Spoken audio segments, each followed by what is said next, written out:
Hello students, मैं शुभम सोनी आपके अपने यूट्यूब चैनल सोनी क्लासेज में एक बार फिर से स्वागत है। फ्रेंड्स, आज मैं आपके लिए क्लास 10th की फिजिक्स का एक नेक्स्ट वीडियो आपके बीच लेकर आया हूँ, जो कि आप जानते हैं कि हमने इस चैनल पर क्लास 10th की फिजिक्स का और भी वीडियो अपलोड किए हुए हैं जो आप लोगों ने देखे होंगे। आज उसी श्रृंखला को आगे बढ़ाते हुए आज मैं फर्स्ट चैप्टर का एक नेक्स्ट वीडियो आपके बीच लेकर आया हूँ, जो कि टॉपिक है हमारा प्रतिबिंब यानी इमेज। यानी प्रतिबिंब क्या होता है, इसके बारे में हम बहुत डिटेल में चर्चा करेंगे और प्रतिबिंब कितनी प्रकार से बनते हैं इन पर भी चर्चा करेंगे और प्रतिबिंब बनाने के लिए कितनी प्रकाश की किरणें होनी चाहिए इन पर भी हम चर्चा करेंगे। तो चलिए देर न करते हुए हम टॉपिक को स्टार्ट करते हैं। बस आपको ध्यान से एक पॉइंट को समझना है। चलिए, प्रतिबिंब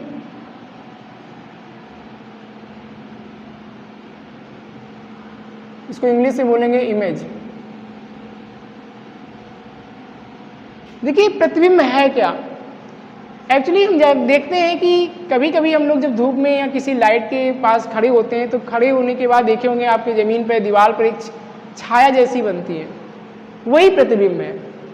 लेकिन बात ये उठती है कि प्रतिबिंब बनाने के लिए कितनी प्रकाश की किरणें होनी चाहिए।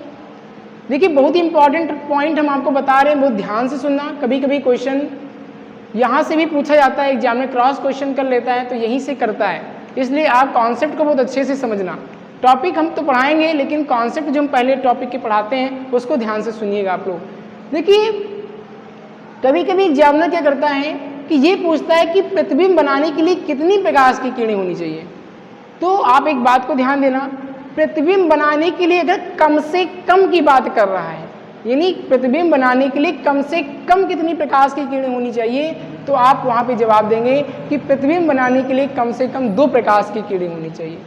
कभी भी एक प्रकाश की किरण किसी वस्तु का प्रतिबिंब नहीं बनाती है, इस बात को आपको बहुत अच्छे से ध्यान रखना है।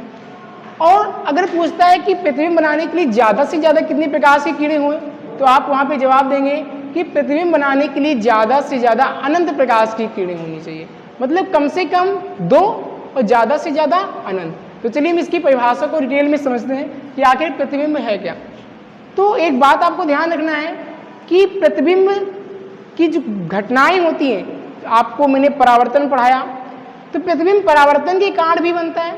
अभी हम आगे आपको अपवर्तन भी पढ़ाएंगे, और लेकिन हम आपको बीच में प्रतिबिंब पढ़ा रहे हैं तो आपको ये बता दें कि प्रतिबिंब दोनों घटनाओं से बन सकता है, परावर्तन से भी और अपवर्तन से भी। तो परिभाषा आप ध्यान से समझना, जो मैंने आपको भी समझाया कि प्रतिबिंब बनाने के लिए कम से कम 2 प्रकाश की किरणें होनी चाहिए, ज़्यादा से ज़्यादा अनंत, इस बात को ध्यान देना।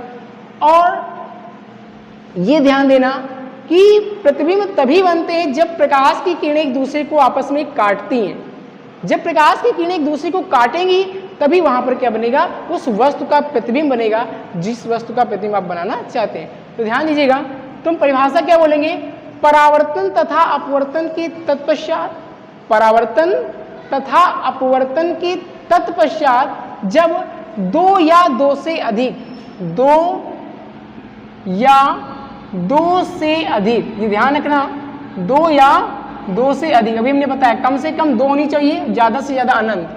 तो 2 या 2 से अधिक, ध्यान से सुनिए फिर से, कि परावर्तन तथा अपवर्तन के तत्पश्चात जब 2 या 2 से अधिक प्रकाश की किरणें जिस बिंदु पर एक दूसरे को आपस में काटती हैं, सपोज करते हैं एक यहाँ पर किरण गई, एक इधर से आ रही है, तो जिस बिंदु पर एक दूसरे को आपस में काटती हैं तो वह बिंदु उस वस्तु का क्या कहलाता है, प्रतिबिंब कहलाता है।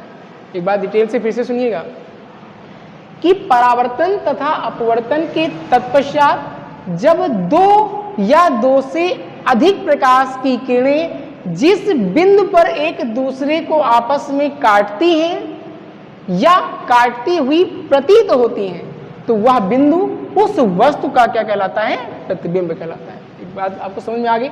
एक बात और आपको समझा दें जिससे आपको ये टॉपिक बहुत अच्छे से समझ में आए। देखिए, बात को गहराई समझना, यदि प्रकाश की किरण एक ऐसे आ रही है और एक प्रकाश की किरण इधर से जा रही है, तो निश्चिंत मानिए ये प्रकाश की किरणें एक दूसरे को कहीं ना कहीं काट देंगे। आगे जब ये बढ़ेंगी, आगे जब ये बढ़ेंगे तो काट देंगे। तो प्रतिबिंब कब वास्तविक बनता है, जैसे हमने बताया काटती हैं या काटती प्रतीत होती हैं, तो कब काटती है, कब प्रतीत होती है, इस बात को समझना। अगर एक ऐसे आ रहा है और एक ऐसे जाए तो पक्का काट देंगे, आप भी देख पा रहे होगे ना, ठीक है ना। अगर एक प्रकाश की किरणें समांतर जा रही हैं ऐसे, तो भी ये काटती हैं, लेकिन ये विवर्धित मानी जाती हैं, ये अनंत पर काटती हैं, एक दूसरे को काटती हैं, लेकिन इसका कोई निश्चित स्थान नहीं होता। ये प्रकाश की किरणें अनंत पर काटती हैं, इस बात को ध्यान देना। यानी दो घटनाओं से कटा, एक ऐसे गई एक ऐसे, तो पक्का कटेंगी। आप बढ़ा के देख लो ना, ऐसे से करो, कट गई ना, ये दो कट गई, ठीक है ना। और एक समांतर जाएंगी तो ये भी कटेंगी, ये विवर्धित है, इस बात को भी आप ध्यान देना, हम लिख दे रहे हैं। लेकिन एक प्रकाश की किरण जो अब बताने जा रहे हैं वो ध्यान से समझना। यदि एक प्रकाश की किरण उधर की ओर जा रही है और एक प्रकाश की किरण इधर की ओर जा रही है, तो ये कभी नहीं काट सकते।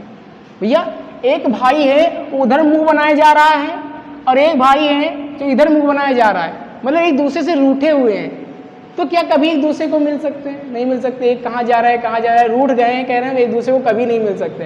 तो हम लोग क्या करते हैं, उनको सपने में मिलाने का प्रयास करते हैं कि चलो उनको सपने में मिला दिया जाए। तो क्या करते हैं, इनको हम पीछे बढ़ाते हैं। इनको हमने क्या किया, पीछे बढ़ा दिया। ये देखो, इनको मैंने क्या किया, पीछे बढ़ा दिया। तो ये प्रकाश की किरणें जबरदस्ती काट रही हैं, मतलब हम इनको जबरदस्ती मिलाने का प्रयास कर रहे हैं। तो ऐसी स्थिति में ये आभासी बन जाएंगे। और ऐसी स्थिति में ये देखो जानकर काट रही हैं, ये जा रही है, अपने नियम का पालन कर रही है, जा रही है, ये भी जा रही है, ये वास्तव में काट रही है। तो ये प्रतिबिंब कहलाएगा वास्तविक प्रतिबिंब। क्या कहलाएगा, वास्तविक प्रतिबिंब। और ये जबरदस्ती काटने का प्रयास कर रही हैं, ये कहलाएगा आभासी प्रतिबिंब। इस बात को आपको ध्यान से समझना है। तो परिभाषा क्या बताया कि परावर्तन तथा अपवर्तन के तत्पश्चात जब दो या दो से अधिक प्रकाश की किरणें जिस बिंदु पर एक दूसरे को आपस में काटती हैं या काटती हुई प्रतीत होती हैं, तो वह बिंदु उस वस्तु का क्या कहलाता है, प्रतिबिंब कहलाता है। बात समझ में आ गई होगी ना। चलिए अब मैं आपको बताता हूं, प्रतिबिंब दो प्रकार के होते हैं। पहला होता है वास्तविक प्रतिबिंब, वास्तविक प्रतिबिंब, इंग्लिश बोलेंगे रियल इमेज। और दूसरा क्या होता है बच्चा, आभासी प्रतिबिंब होता है।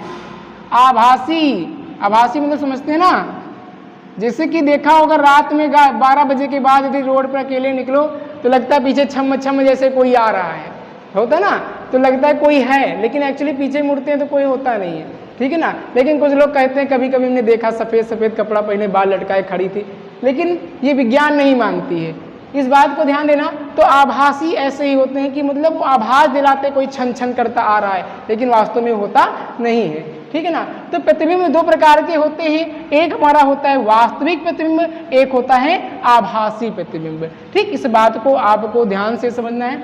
तो कभी कभी वास्तविक और आभासी की परिभाषा पूछ ले तो आप क्या बताओगे कि जब दो या दो से अधिक प्रकाश किरणें वास्तव में एक दूसरे को काटती हैं तो वहां पर बना प्रतिबिंब वास्तविक प्रतिबिंब कहलाता है, और जब दो या दो से प्रकाश की किरणें वास्तव में नहीं काटती हैं, अर्थात एक दूसरे को पीछे बढ़ाने पर काटती हैं, तो वहां पर बना प्रतिबिंब आभासी प्रतिबिंब कहलाता है। तो वास्तविक प्रतिबिंब और आभासी प्रतिबिंब आपने बहुत अच्छे से समझ लिया है। प्रतिबिंब की परिभाषा भी हमने बता दी है। प्रतिबिंब बनाने के लिए कितनी प्रकाश की किरणें कम से कम होनी चाहिए, ज़्यादा से ज़्यादा होनी चाहिए, सभी चीज़ें मैंने आपको समझा दिया है। आप इसको ध्यान से समझिए और मैं आपको इसके नेक्स्ट वीडियो में आपको इसके आगे का टॉपिक पढ़ाऊंगा। तब तक इतना आप तैयार कीजिए, थोड़ा थोड़ा आपको पढ़ा रहे हैं, सब कुछ कंप्लीट हो जाएगा, पेपर बहुत अच्छे से आपके होने वाले हैं, चिंता करने की कोई बात नहीं है। बस आपको जितना पढ़ाएं उतना मन से आप समझ लीजिए। ओके, चलिए फिर मिलते हैं आपको नेक्स्ट वीडियो में। तब तक के लिए आप जितना भी मैंने आपको पढ़ाया है उसको रिवाइज करते रहिए और आगे की वीडियो का इंतजार कीजिए, जल्दी वो वीडियो आपके बीच होगी। Okay, thank you.